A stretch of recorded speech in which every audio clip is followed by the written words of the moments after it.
রানিশরা recipe কিন্তু আজকে একটা জিনিস বানাবো।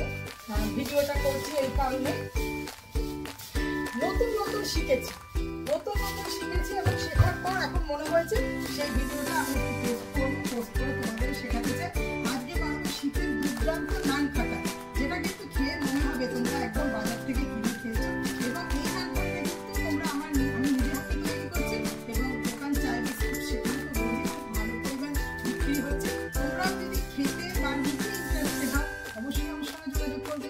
চলো তাহলে শিখে নিয়ে এই সহজ রেসিপিটা, যেটা এতদিন আমি বানাতে পারিনি সাহস করে, এখন বানাচ্ছি। আজকে ব্যাপারটা একদম আলু কোনো কিছু গোছানো নেই, তবু গোছানো না থাকলেও আজকে অগোছানো কিচেনেই কিন্তু করবো। খুব সহজ ব্যাপারটা, আমি ক্যামেরাটা নিচের দিকে করে দিলাম যাতে তোমরা রেসিপিটা দেখতে পাও। আমি একটা সাধারণ কাপ করছি, কারণ সবার বাড়িতে হয়তো মেজারমেন্ট কাপ থাকে না। তার সঙ্গে ভালো ঘি, নান খাটা মানে ভালো ঘি, আমাদের ঘিটা খুব ভালো আসে, আমি সেখান থেকেই নেবো। আর নিয়েছি সুজি, আর নেব বেসন আর ময়দা। এখানে আমার কোনো মাপজোক সেরকম কিছু আমি নেই না, তবুও মাপজোক আমার ধরে ধরে আমাকে যে শিখিয়েছে আমাদের খুব প্রিয় কন্যা, সে কিন্তু বারবারই বলেছে আন্দাজ করে করবে না, মাপজোক করে করবে। তাই আমি কিন্তু মাপজোকটা আগে একদমই হাতে মাপে করার চেষ্টা করতাম। একটা ফ্রাই প্যানে প্রথমেই আমি 2 চামচ 3 চামচ মতো বেসন আমি রোস্ট করে নেব। আমার রোস্ট করা নেই, এটা রোস্ট করে তোমরা রেখে দিতে পারো, কিন্তু আমার যেহেতু রোস্ট করা নেই আমি একটু রোস্টটা করেই নেব। রোজই ভাবি একবার একটা বেসনের কৌটো ভর্তি রোস্ট করে রেখে দেবো, ওই ভাবাতেই থেকে যায়। এই করতে করতে আমার জীবন শেষ। সে দেখো বেসন নিয়ে নিয়েছি, ননস্টিক প্যানটা নিয়েছি একটা, কারণ এটাকে একটুখানি ড্রাই রোস্ট করতে হবে। চলো এদিকে রোস্ট করতে করতে কি করবো, এই যে কাপটা নিয়েছি এই কাপের 1 কাপ ঘি নিতে হবে। আসল জিনিসটা বলিনি, এই কাপের 1 কাপ মেপে চিনি গুঁড়িয়ে নিতে হবে এবং সেটাও ছেঁকে নিতে হবে। ঠিক আছে, মোটামুটি সেই একটা কাপের আন্দাজ নিয়ে নিচ্ছি। এই সেমটা নেই আমার কাছে, এইটা একটা কাপ নিয়ে নিলাম, সব একই মাপের কাপ।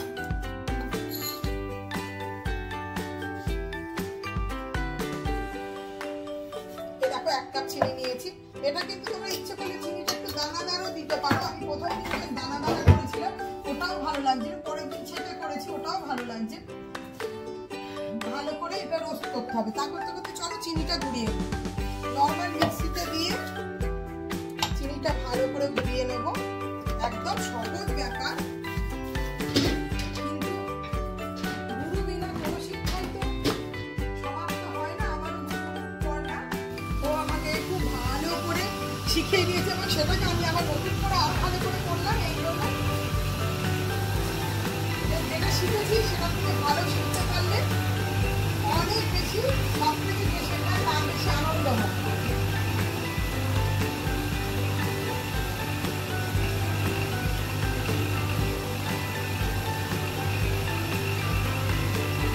চিনিটা মোটামুটি পেস্ট হয়ে গেছে। আজকে আমার রান্নাঘর যথেষ্ট অগোছালো। তোমরা আগে যারা আমার ভিডিও দেখতে তারা নিশ্চয়ই বলবে আজকে ঝুমপাতি কি হয়েছে, কিন্তু কি করবো বলো, এখন আর অত সাজগোজ এত পরিষ্কার করে করতে গিয়ে আমার ভিডিওটাই করা হয় না। মেন ব্যাপার এত কাজের চাপ বেড়ে গেছে, অনেকেই বলে এখন আর ভিডিও দাও না, হয়ে ওঠে না ভিডিও দেওয়া। তখন ছিল লকডাউনে বেশ ফাঁকা অবস্থা আছে। বেসনটা রেডি হয়ে গেছে, বেসনটা অফ করে দিলাম। লকডাউনে বেশ মজা লাগলো, কাজ থাকতো না কিছু, খুব সুন্দর করে ভিডিও এটা সেটা করা হতো। আচ্ছা, এবার চিনিটা দিয়ে দেবো।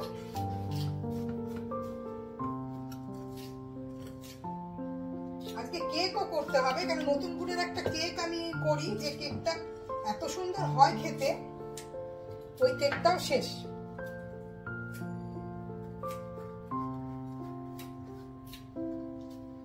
ঘিয়ের মধ্যে চিনিটা পুরো দিয়ে দিতে হবে।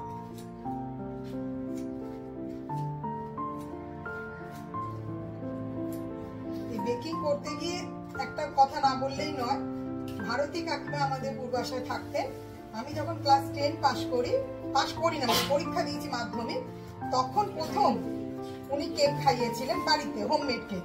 তখন আমি বললাম, কাকিমা কেকটা তো খুব ভালো হয়েছে, অন্যরকম কোথা থেকে কিনেছি? বলে, কিনিনি রে বাবু, বানিয়েছি। বানিয়েছো? কেক আবার বাড়িতে বানানো যায় নাকি? কারণ আমার মা ঠিক সেভাবে রান্না বান্নায় পটু ছিল তো, করতেন না খুব একটা। বলছে, হ্যাঁ রে, পারা যায়। কি করে পারা যায়? তখন উনি আমাকে একটা মেশিন দেখিয়েছিল। তখন কিন্তু মাইক্রোওভেন অতটা আসেনি। একটা বালি দিয়ে একটা গোল মতো কেক তৈরির মেশিন দিয়ে দেখলাম। দেখে আমার তখন বেশ ইন্টারেস্ট হলো কেকটা শেখা। তখন উনি আমাকে প্রেসার কুকারে প্রথম কেক করা শিখিয়ে দিয়েছে। এই দেখো, খানিকটা চিনি দানা দানা বেরিয়ে গেছে, এগুলোকে নেবো না। এগুলো যখন কেক করবো আবার গুঁড়োবো। আমি কোনো জিনিস নষ্ট করি না, আবার সেটার মধ্যে দিয়ে দেবো। কোনো চিনিগুড়ি হয়ে গেছে। এটাকে কিন্তু প্রথম যেটা কাজ, খুব ভালো করে ফেটাতে হবে। ভালো করে চিনির সঙ্গে এই যে ঘিটা দিয়েছি, ঘিটা ভালো করে এটাকে,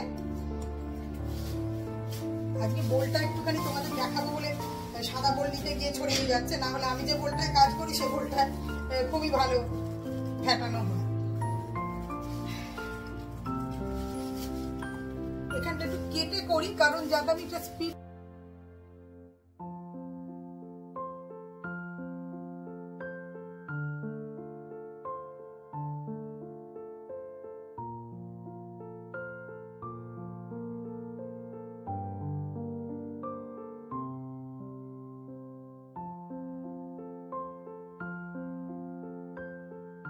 দেখো, এটা বেশ সুন্দরভাবে মিশে গেছে এবং একটুখানি ফুলে উঠেছে। এই ক্ষেত্রেই এখন দিয়ে দেবো, আমি ফোড়ন দিয়ে দেবো। ডালে সেদ্ধ হয়ে গেছে তো, ও পরে ফোড়ন দিয়ে সেদ্ধ করবো। বেশ খানিকটা ছোট এলাচ গুঁড়ো দিলাম, কারণ ছোট এলাচের গন্ধটা। আর আমি তো একদম রেডি করেই রাখি, এই রোজই সন্দেশ, রোজই হ্যানা, রোজই দেনা তৈরি হতে থাকে তো। আচ্ছা, একটা জিনিস শুধু এটার ক্ষেত্রে মনে রাখতে হবে, যেটাই তোমরা দেবে ছেঁকে ছেঁকে দেবে। কি ধান খাটাই মানে মুখে মিলিয়ে যাওয়া, শুধু সুজির দানাগুলো যাতে মুখে পড়ে।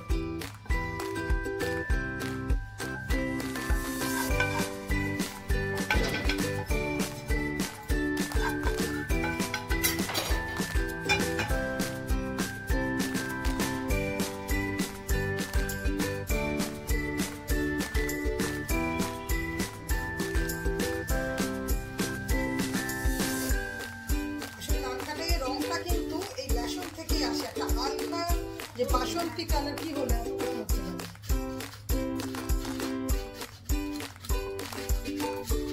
দেখো পুরো বেসনটা ছেড়ে নিচ্ছি, তাও কিন্তু একটু দানা বেরিয়ে গেছে। এবার নেবো সুজিটা। সুজিটা আমি জাস্ট 1 থেকে 1.5 চামচ নিয়ে নেবো।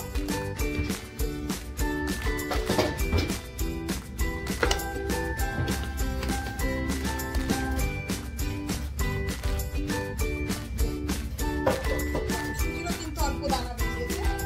এবার এটা আমি ভালো করে খাবো।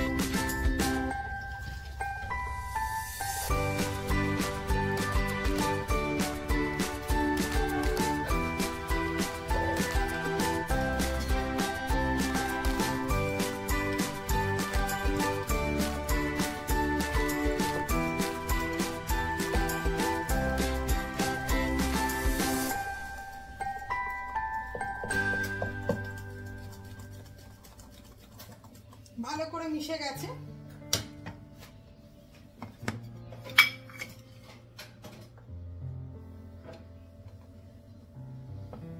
দেখেছো কিরম নোংরা করছি? আজকে কোনো কিছু তৈরি করে নয়, জাস্ট দোকানে যেটা তৈরি হচ্ছে, খুব টেম্পোরারি কাজ, সেইটাই।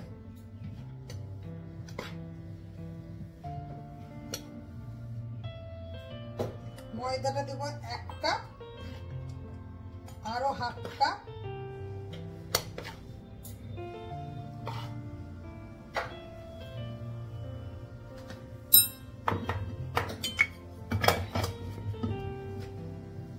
হয়ে গেছে।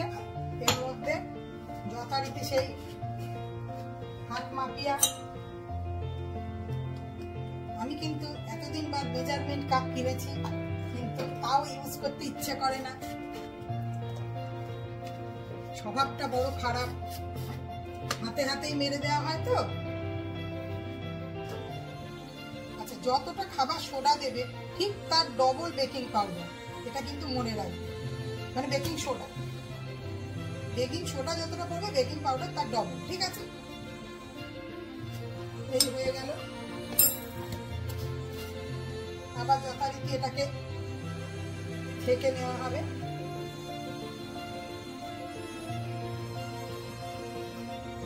একজন ভিডিও করে কত সুন্দর করে কথা বলে, কত গুছিয়ে, আমার ওসব কিছু হয় না। আগে তবু করতাম, এখন আর করি না, ইচ্ছেও করে না।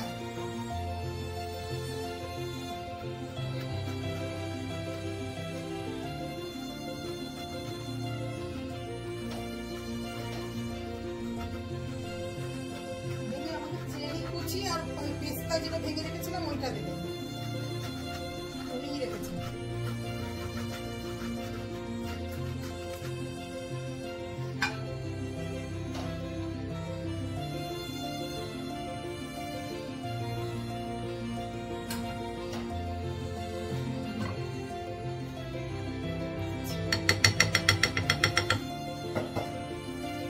পেস্তা কুচি আর পেস্তাটা যেটা পুড়িয়েছিলাম সেটা দিয়েছি। এটা কিন্তু খুব ভালো করে দলাই মলাই করে রাখি, মানে যেটা মাখা হয় সেরকম হবে না, অল্প করে হাতে করে জড়ো করে নেবো একটুখানি, মানে হাতে করেই জড়ো করি, কিন্তু আজকে যেহেতু ভিডিও করছি একটু স্প্যাচুলাটা ব্যবহার করছি।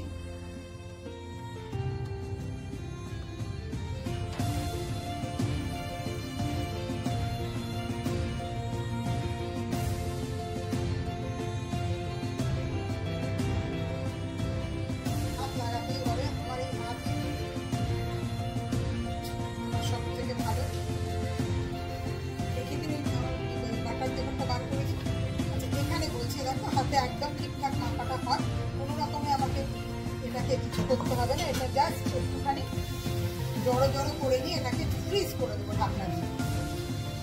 একটু ফ্রিজ হয়ে গেলে ঘিটা বেশ জমে যায়, তখন কিন্তু আমাদের গোল মাখাতে সুবিধা হয়।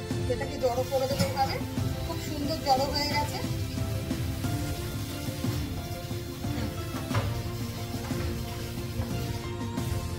এটাকে ফ্রিজে রাখার পর আমি ফিরে আসছি।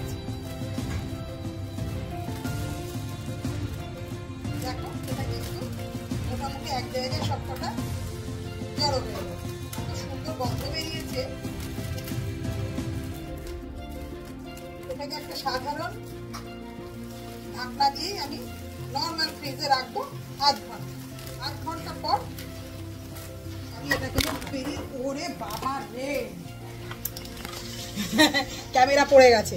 চলো আমি ফ্রিজে রাখছি, ফ্রিজে রেখে তারপরে আধ ঘন্টা পর। ওভেনটা প্রিহিট করতে দিয়েছি এখানে 180 ডিগ্রিতে। প্রিহিট যে অপশানটা আছে ওটা দিলেই কিন্তু মাইক্রোওভেন প্রিহিট হতে থাকে।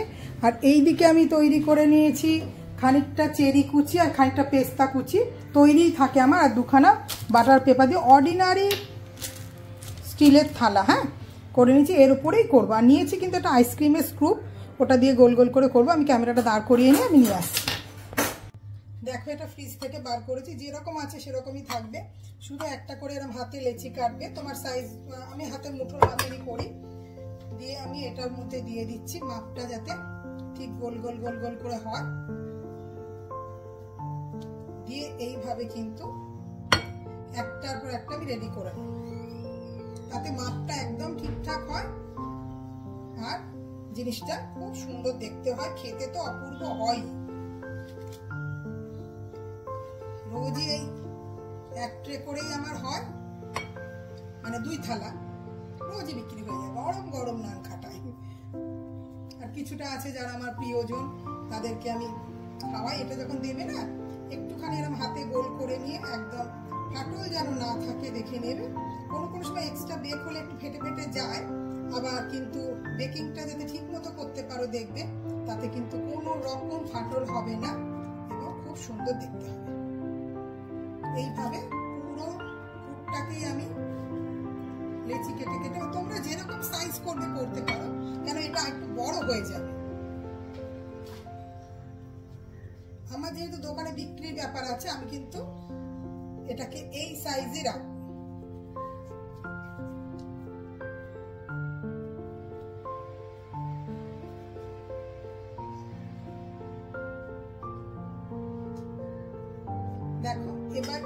মধ্যে অল্প করে পেস্তা, জাস্ট ডট বসিয়ে দেবে। বেশি চেপে আমি দিই না, তাতে শেপটা গোলটার থেকে একটু অন্যরকম হয়ে যায়। কাছে নিয়ে গিয়ে দেখাই, তার সঙ্গে একটা করে চেরির টুকরো দিচ্ছি, রেখে তো উঠে চলে আসতে লাগিয়ে বেকিং হবে যখন আটকে যায়। আর 2-4টা খুলে পড়ে গেলেও কোনো অসুবিধা নেই, টেস্টে কোনো হাত পাতা না, শুধু দেখতে সুন্দর ছিল। আমি তাহলে সব কটা করে ফিরে আসছি, ফিরে এসে তোমাদের বেকিংটা দেখিয়ে দেবো। 2 থালা রেডি করি, একটা থালা বসানোর পর না এটা দিয়ে দিই, তাতে কি হয় আমার একসঙ্গে দুটো গ্রিল হয়। ওপরেরটা একটু বেশি গ্রিল হয়ে যায়, তাই জন্য ওপরেরটা নামানোর পর আবার নিচেই করি। 2 থালা এরা উঁচু উঁচু করে বসিয়ে দিই, 2 থালা করেই আমার হয়ে যায় মোটামুটি একদিনে সেল। এবার আমি করবো, এটা তো প্রিহিট কড়াই আছে,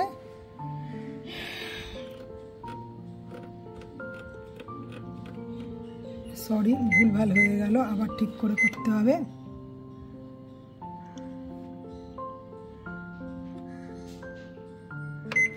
এই গেল কনভেকশন মোড। এটা যখন 00 এসে যায় 0, তখন এটাকে স্টার্ট করি। হ্যাঁ, এবার 0 এসে গেছে। এবার আমি প্রথমে এটা আমি কিন্তু দিই 15 মিনিট, তারপরে লাগলে আবার একটুখানি দিই, ব্যাস। এবার নিশ্চিন্ত এ ঘুরতে থাকে, আমি তারপরে মাঝে মাঝে এসে দেখতে থাকি এটা ঠিক হচ্ছে কিনা। সুন্দর গন্ধ ছেড়ে গেছে, চলো একটু বার করে দেখি কিরম পরিস্থিতি। ওপরের ট্রেটা প্রায় রেডি, নিচের ট্রেটা একটু বাকি। আমরা ওপর ট্রেটা বার করে নেব, তারপরে নিচের ট্রেটাকে আরও 5 মিনিট করবো, তাহলেই হয়ে যাবে। ওপরের প্লেটটা একদম রেডি, আমি একটু ঠান্ডা হলে তারপর তুলে তোমাদের দেখাবো, ঠিক আছে? তারপরটা খেয়ে দেখাবো।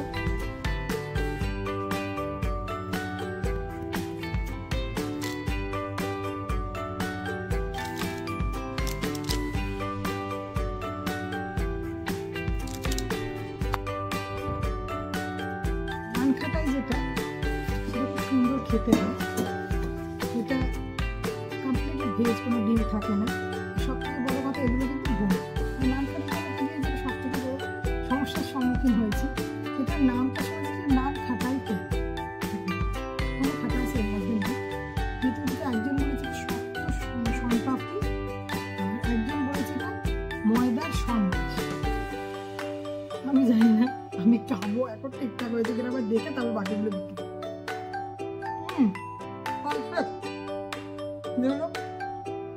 মুখে গেলে মিলিয়ে যাবে।